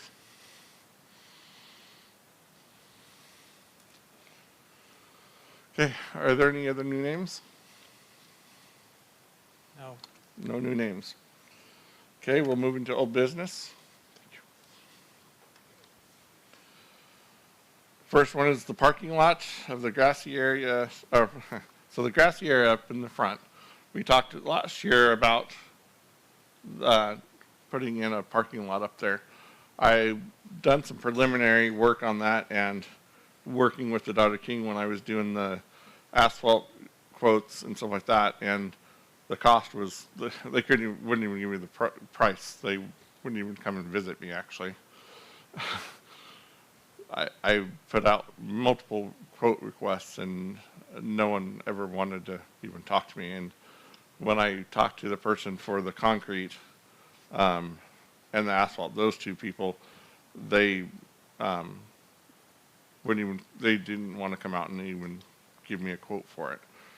So I don't know what the deal was. However, one of the things that we've discussed is instead of doing a paved parking lot, putting in, there's two different ways we can do it. One is putting in road mix and having the border, which would match, which would be railroad ties, which would then match with the current landscaping that we already have up there. And we would still have a grassy area and a 5-foot all the way around for plants and grass if we wanted it. And the trees would stay right where they're at. That is one of the cheap methods of doing it. The easiest, the most economical one is there is a program called Chip Drop, which is wood chips. So if you noticed over here by the first space and over here, we have a pile of wood chips, which is what we're going to be using for the flower bed. One way is to cover that whole area with the wood chips, with a layer of it, which then would help with drainage and with any muddiness for it, because it would help keep everything flowing. And just using that as the base for that. We would just not be able to mark stalls, parking stalls. There's a couple of different ways of doing it. I think the road mix is the better way of doing it, because then we can pack it and it's packed. You're not going to have ruts from rain and stuff like that. But economically, putting wood chips down as that would work. No. ABF is also interested in helping us with that as well financially, because it benefits them a lot. Because right now they currently park in our parking lot, the church's parking lot, the plumbing company's parking lot, the U.S. Bank parking lot, Albertson's parking lot. And they actually talked to the old LDS church that was across the street, who never got back with them, but they were trying to use their parking lot as well. So they have a lot of parking requirements, and they park on the grass only when it's not wet. So most of the time they don't park over there, even though they're, like this time of year, they're more than welcome to do it because it's not wet over there. But they don't park on the grass very often. So this would actually benefit them a lot more by having more parking on the area. One of the things it would do is reduce the amount of watering that would be required, because we would still have watering out there for the landscape, but it's not as much as what it would require now. It would also reduce the amount of time for mowing, because it'd be less grass area as well. That's some of the, and then it also gives us more parking for the general council on the general counsel side. So that's the update on that. I'm asking, so how do you guys want us to proceed on this? Rodney? So how much help are they willing to give? I don't know yet. Did they give you an indication?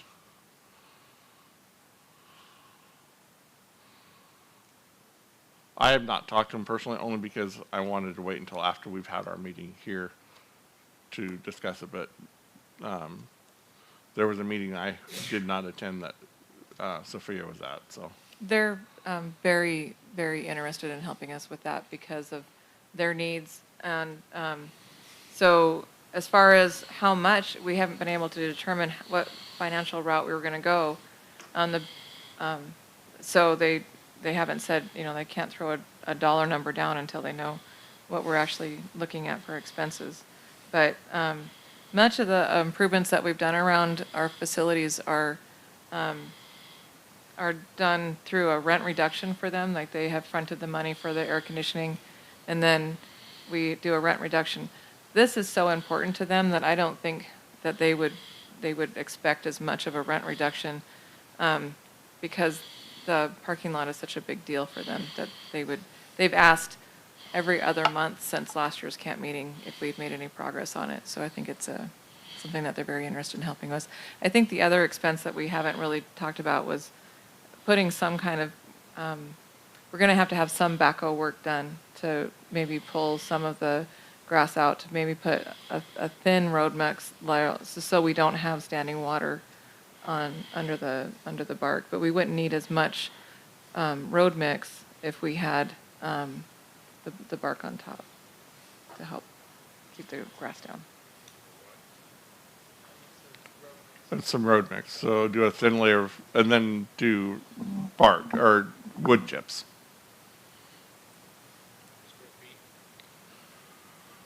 I don't have that number in front of me. I'm sorry. I have the design of how we were doing it, and I don't have that number in front of me. I do, just not with me because it's not a perfect rectangle. We measured it off of Google Maps. Yeah. I have don't a have it. diagram I can show. Yeah. Is it still over on my desk? Okay. I don't have. Yes. I personally don't like the chips. Can we have the microphone? I personally don't like the idea of chips because when you're doing a walker or a cane or you have tennis shoes or anything like that, that is very hard to walk on, and especially if it rains and it's not. I never feel safe in that spot. We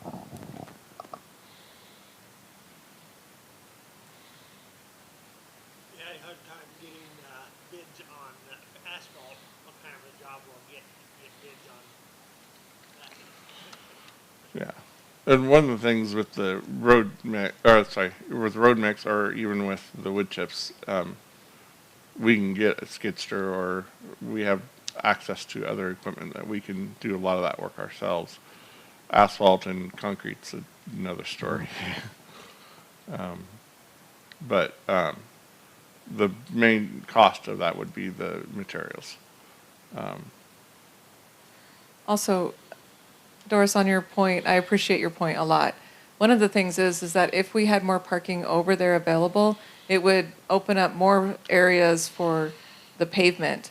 So we could encourage our congregations to park more, those who don't need walkers and things like that, to park over there so that there's more paved parking areas available.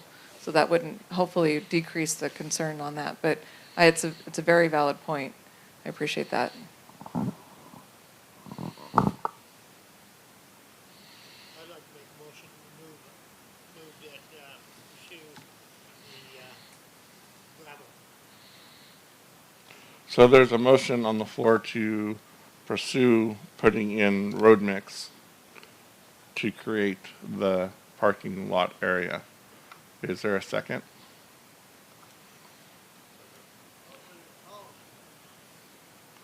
I don't know yet. Depends on where you get. Yeah, I'm working on that right now. I'll get it to you in a second.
I got 153 by, because I didn't go all the way over. So 153 by 111 roughly. 153 by 111 roughly.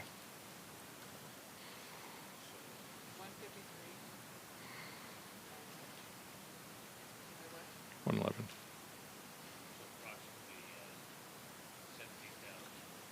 17,000 square feet, roughly. So $2 a square foot.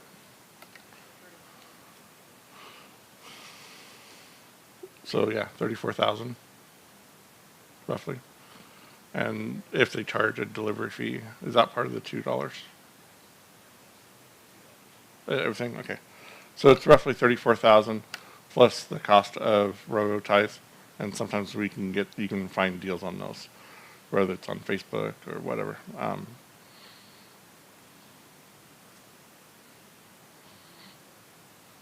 Okay, so we have a motion on the floor, and it's been seconded.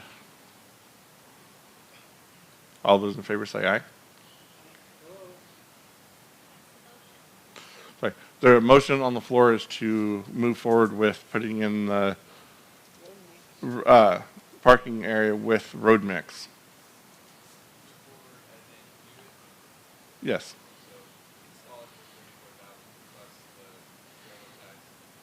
Correct.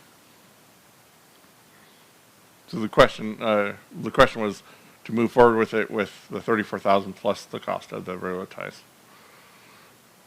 For clarification. Where's this money coming from? We don't know yet. It depends on how much ABF is going to pay for and how much we would need out of our own pockets. I don't think we can vote on it till we have some funding. We can vote on it, but we can then, My motion was to move forward and we're checking into it, move checking into it. to see what they're willing to pay. Okay.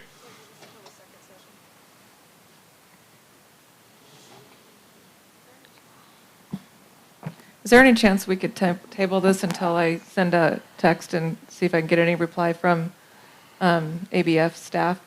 The thing is that if we vote that we're, the only thing that we are going to accomplish today is that we can investigate moving forward, it will be 2026 before we can put a parking lot in. So if we don't have if we could amend the motion to include a amount of money that if it is not raised, we won't move forward, because we can't if we don't have the money, then that would allow us to put the parking lot in. The first thing, I guess, is everybody approving that we put a parking lot in, because last year that wasn't even necessarily a decision made. And then 2 would be what kind of parking lot, and then a budgeted amount that we would be willing to put into. If we can't afford to do it, we can't do it. I mean, that's, you know, we're not gonna go into debt over the parking lot. I mean, that's just not so far what our modus operandi.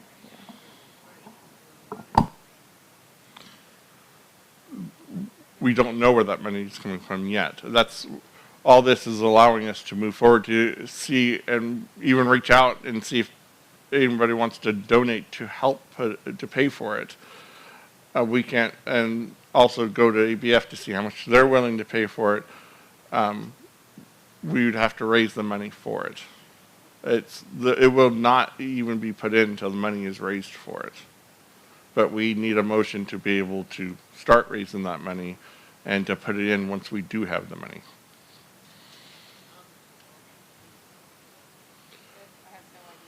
Okay.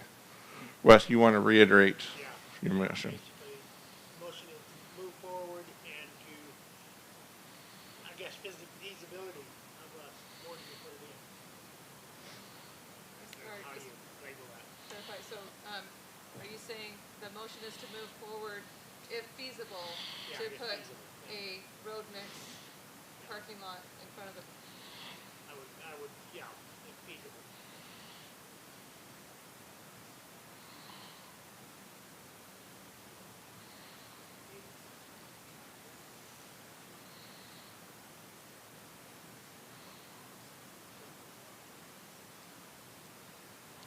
Sophia, when you get finished typing it, can you please read it so everyone can hear?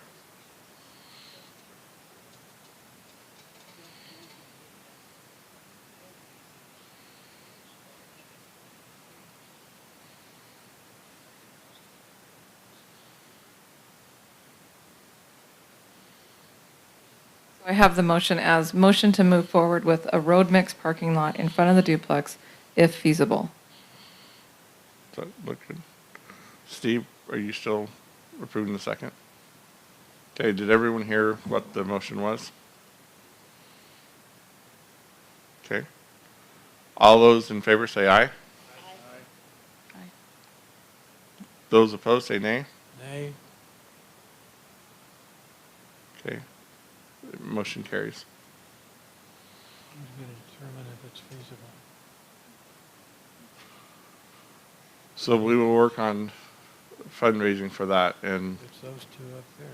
as I said, nothing will happen until there's actually funding already in place. Yes, Randy?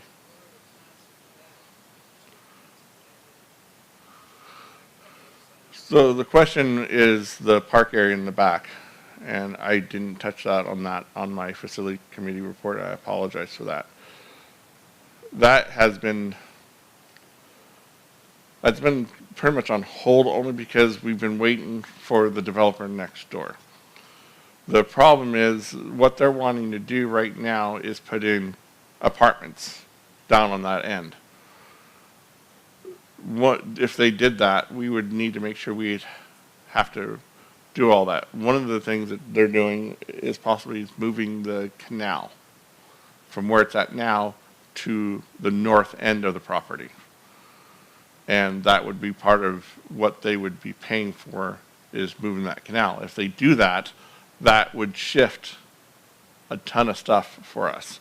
We would be able to move the softball field down, and then move where the picnic area, the covered picnic area, would be closer. There's a lot of things that we would be able to do. However, I have not even been able to get a hold of I've emailed and I've called the developer, and I've had people that have asked me for that same person's email and phone number, and they haven't been able to get a hold of him.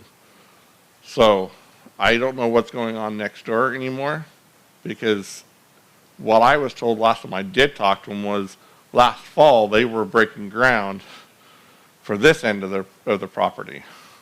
And as you guys can tell, they haven't even broken ground for anything. The city wants them to put in a big hotel in the corner, and then then they put in some mixed use business stuff, and some stores, and then down on this end is mostly apartments and single level homes. So I think that's a big thing right now. That's what's going on down right now. So to answer your question, nothing right now, only because we don't even know what's going on next door. And unfortunately, they hasn't returned calls or emails.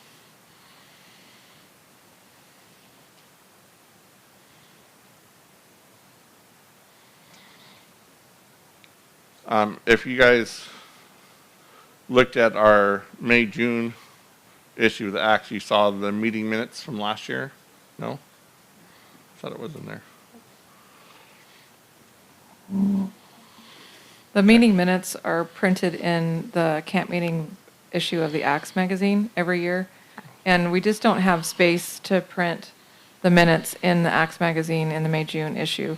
They were, however, available at the beginning of Camp Meeting, and were available on the north-south, both of the north-south entrances to the multipurpose building and the back of this facility. And they were announced at the opening ceremony and at the evening meeting, I believe, that they were available. I don't think we're going to get away from reading the minutes at the business meeting, because there's so many people who don't get here before Camp Meeting, before the business meeting, to have time to read them prior to the meeting starting.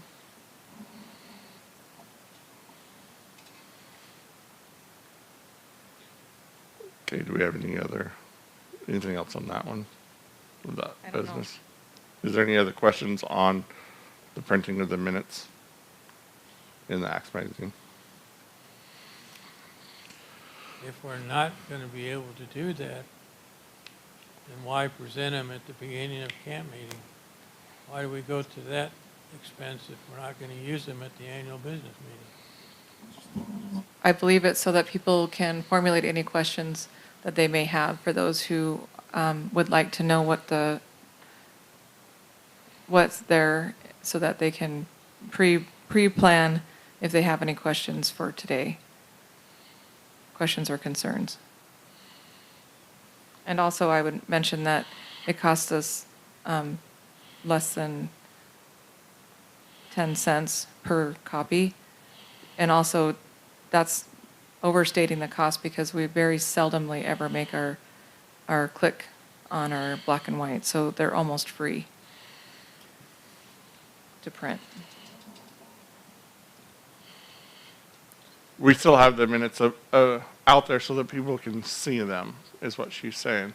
So that's an added way of being able to have it out there. However, some people won't be able to see them or that come here. We've been announcing it. We announced it at the opening ceremony, and we announced it from the pulpit through the MC, and that they were available to view, and that they were in the 3 different locations. And those packets have been available, at least, I know I had them last year. I'm pretty sure I had them the year before. Yes, the packets that are on the bulletin, all 3 bulletin boards, are what we have been going over. Yes. Yes. Since you have the website and are trying to get more use of it, and like the camp sign up and such, next year you could perhaps have an extra page, or a section where the minutes have been posted to it, so that whenever here's the camp meeting, you can sign up. For those curious about last year's meeting minutes, you can find them here, and that would be a digital version instead of printing it, and still provide the same sort of purpose. I appreciate that. Yep. Okay. Thank you. We'll look in and making that happen. I was going to do that this year. Okay, any other questions on that? So the last item under old business, then we'll close this session. The better Wi-Fi for the RV spots. We have started purchasing the equipment, and we should have that in place tomorrow for the RVs, for the RV area to have Wi-Fi connectivity. Again, I forgot about that, and because it wasn't on my list, and so I apologize for that not getting done prior to this camp meeting. But we will have the equipment on hand now to be able to do that from here forward. And it'll only be up during camp meeting. Outside of camp meeting, we'll pull the hardware and put it into storage so that it doesn't get damaged. So let's go ahead and close this session. And Daughters Kings at 1:15, so 2 o'clock. We can reconvene at 2 o'clock for session number 2, where we will go over new business. No, it's not 2 o'clock. 3 o'clock. Or 3 o'clock, sorry. You need to have a motion to do that, don't you? Do you have to have a motion to close this first session? I would entertain a motion to close this session and reconvene at 3 p.m. Is there a second? It's seconded. It's moved and seconded to what was my wording again? Okay. Close this session and reconvene at 3 p.m. All those in favor say aye. Aye. All those opposed say nay. Okay, motion carries. Rodney, would you close in prayer?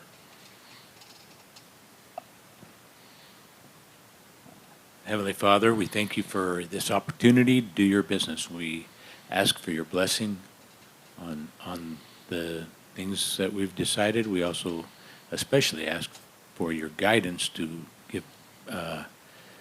guide those decisions. And Lord, we just thank you for all the good people that we have that are doing so much good work here. And we thank you again for Jesus. Amen. Thank you, everyone.